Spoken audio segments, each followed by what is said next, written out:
I think Penn State can handle, at least on defense, Oregon's speed at most places, most of the time. It's about what's at safety and what's at linebacker. Again, I think Penn State has enough speed at certain areas. I think Amari Campbell and Tony Rojas are fast enough to match up with Oregon's speed most of the time, most of the places. But what about some of those other guys?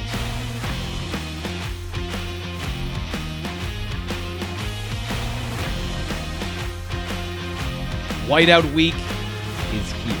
I'm Thomas Frank Carr. I'm excited for this. I can't imagine how you feel about this for Penn State football fans. Also, if you're an Oregon fan watching this, welcome. This is the Blue White Illustrated YouTube channel. I'm Thomas Frank Carr, film analyst for BWI. We're going to be going through three things about the Oregon Ducks that I think can challenge Penn State. Now, there's going to be one kind of overarching holistic thing, and then one from the offense and one from the defense. We're going to be talking about Oregon, but I do think this is going to illustrate how these two teams match up and where some of these individual matchups may play out over 60 minutes on Saturday.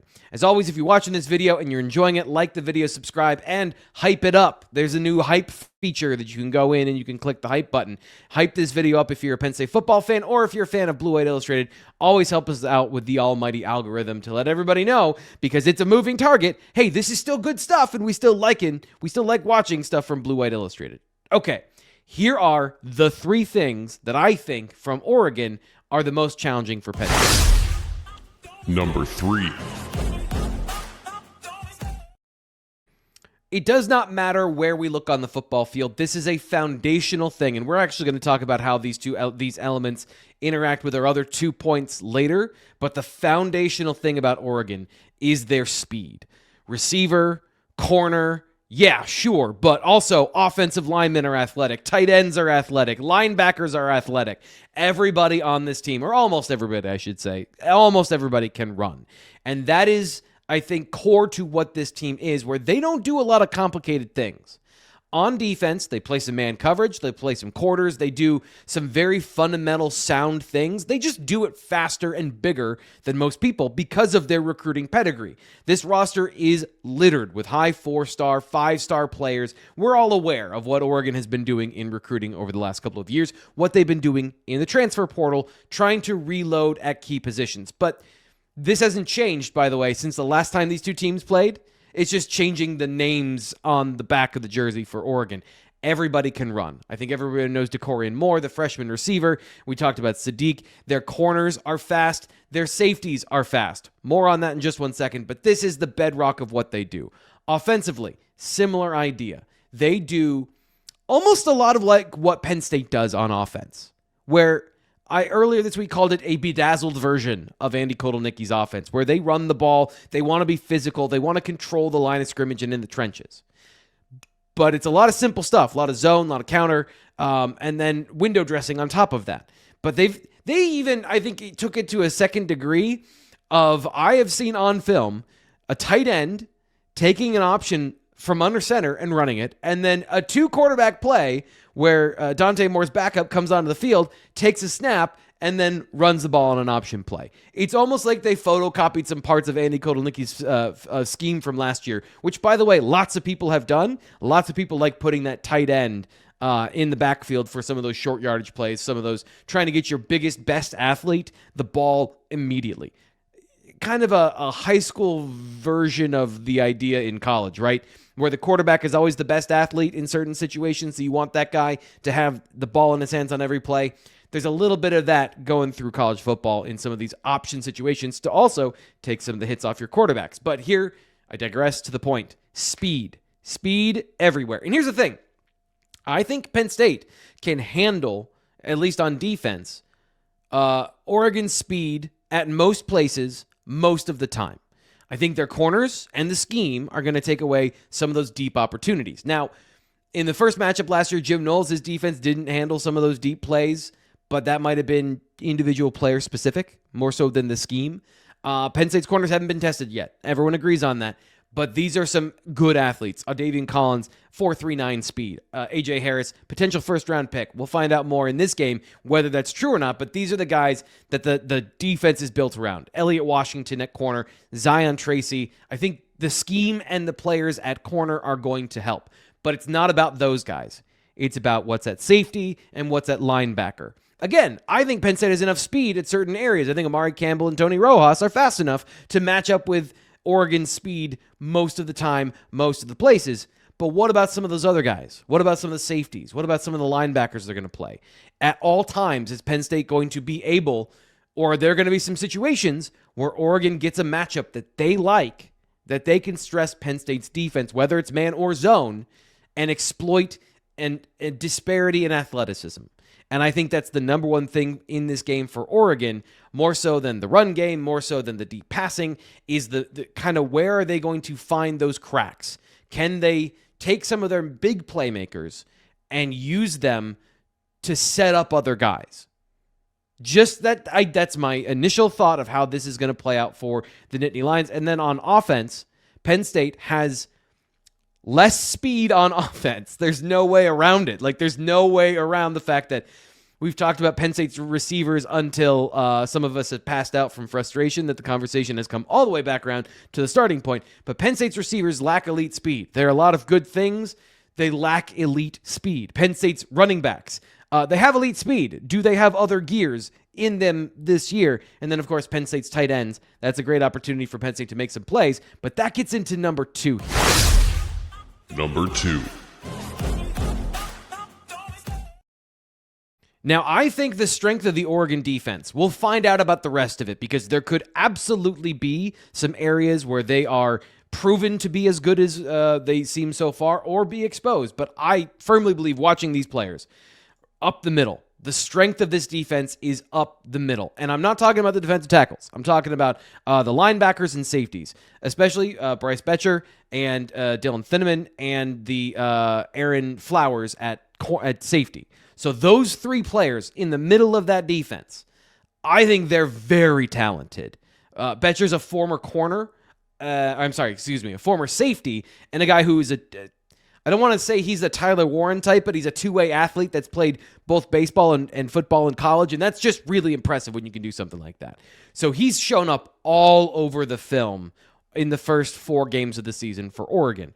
That is going to be a matchup in the trenches in the run game for sure, but my question is he going to be able to hang with Penn State's tight ends and running backs in the passing game, in pass protection? He's been really good patrolling the middle of the field, and I think that's an area where, if you add that in, of course, Dylan Thieneman coming from, and I apologize if I'm not saying his name right. I tried to learn his name for this video. I usually would just call him 31, but like, he's very talented, coming over from Purdue. Athletic, explosive, downhill. Seems like he's a really smart player who's got a good command of the defense, which again, in this quarter's defense, it's really relying on those safeties to understand their responsibilities in the run game and in the pass game. So they've got guys that last year I don't think they had. So there is a great opportunity for them to play the run and pass really well. And this sets up with Penn State's strength, if you haven't noticed. Run game, tight end coverage, running back coverage. If you've got a former top 52 player in Flowers playing your free safety who was a corner as a top 50 prospect and is now playing safety, again, that dude can run. These guys are explosive downhill. Penn State, are they going to be able to find catch and run opportunities? Are they going to be able to get those running backs who have not been involved in the passing game so far? And the tight ends have been involved in the passing game, but not necessarily up the field. Is Penn State going to be able to find some catch and run opportunities? Because I don't think the explosive plays are coming in this game the way that they've done it in the past, through the passing game, manipulating safeties. This is a really strong core up the middle for Oregon's defense. And I think that's going to stress Penn State's passing attack, which, if you haven't noticed, they've been putting a lot of time into getting those receivers up to speed. Maybe because, I don't know, they also saw this coming. They saw what Oregon was building. They know what this defense is. And also, just generally, they've needed to develop their receivers for a while. So we have speed everywhere, and especially really athletic core of the coverage unit for Oregon with those 3 players specifically. And Penn State's matchup there, I think, is going to be critical to whether or not they need to make some plays there. Khalil Dinkins and Luke Reynolds, Andrew Rappelier, they need to be locked in for this game. Speaking of locked in, we're going to kind of sum up a lot of stuff here with just one player, and I bet you know who it's going to be. Number 1. I think the number one threat that Penn State has to contend with is Dante Moore. He's really good. And is there a sense of he hasn't been tested and this is the best defense he's ever faced in his young career? Absolutely, obviously. But what we have is what we have. What he has done so far, the film we have, the 11 touchdowns, the 101 dropbacks, is really impressive. I'm going to highlight a couple key areas here, though, because some of the things that I think are important for Penn State is containing him in the pocket, but also getting pressure on him, not letting him out of the pocket, because one of the things I think is a separator for him is he is excellent. He is very accurate throwing on the run. 4 for 4 for 31 yards against Northwestern on scramble drills. Very accurate and keeps his eyes down the field. If he's extending plays, I'm not even talking about the running aspect of it. I'm talking about you've done everything right. You have played in the secondary. You've kept the speed at bay. You've taken away his primary read. You've taken away his check down. And suddenly he breaks from the pocket. And all of that, you have another play you've got to play. We've seen a little bit of it from him. I think that this is going to be a big aspect of where if Penn State can't keep a lid on this, that's going to be a problem. And then when we're talking about this offense and what they bring to the table, that speed. The thing I've noticed from Moore this year specifically, and again, some of this is just in small segments. But last week, I think, against Oregon State, he was 3 of 5 for 63 yards and a touchdown on back shoulder throws. So if you are a defensive back and you're trying to stay on top of those players so they don't beat you deep and suddenly they just throw it to where you're not only is that a loss, that's a bit demoralizing. And Moore's accuracy, his timing with these receivers, his touch on those plays, we've only seen a little bit of it, but it was an impressive thing to see. The overall offense hasn't really changed. What I'm curious about is if they become more of what we saw in the Big Ten championship game, where I think they even restricted some of their own ability in that last game, not letting Dillon Gabriel push the ball down the field more. They threw so many screens in that game that honestly gave Penn State some life. Put them in a situation when the ball was behind the line of scrimmage. Moore's pushing the ball down the field more. I think he opens up some of these things in the offense where there's more verticality. There's more of the attention to the explosive part of the passing game. And part of that is also probably a change in the receivers of Tez Johnson, maybe not the most explosive linear athlete, but was so great in space. It's about creating space for him. This offense wants to push the ball down the field vertically a lot. I'm curious to see how that changes in the environment that is the whiteout and the noise that's going to be in his face, the communication pre-snap. Do they have to keep things simple? Are they going to operate at all, on all cylinders in this game? That's, to me, like your away game. You played at Northwestern at what felt like a high school stadium versus where you're going next. And I'm not talking about the intimidation of playing in front of a big crowd. I'm talking about the actual act of communicating the play to everybody and keeping everybody on the same page. I'm sure they're practicing it, but are you going to be able to get your fastball everything you want, or do you have to slim down the game plan, tailor it a little more to being on the road in a hostile environment? That might be a part of it, but when we're talking about the pass game, and I think how much emphasis there is on trying to contain those elements of it, that's going to determine the box count in this game. Penn State doesn't want to allocate resources to the box anyway. They want to take control of that with 6 players, maybe a 7th player here and there. But controlling this passing game, I think, if they can do that, controls the game flow for them. But if you let Dante Moore out of the pocket and he's throwing, back shoulders and doing these things outside of the margins, right? Doing these extra things.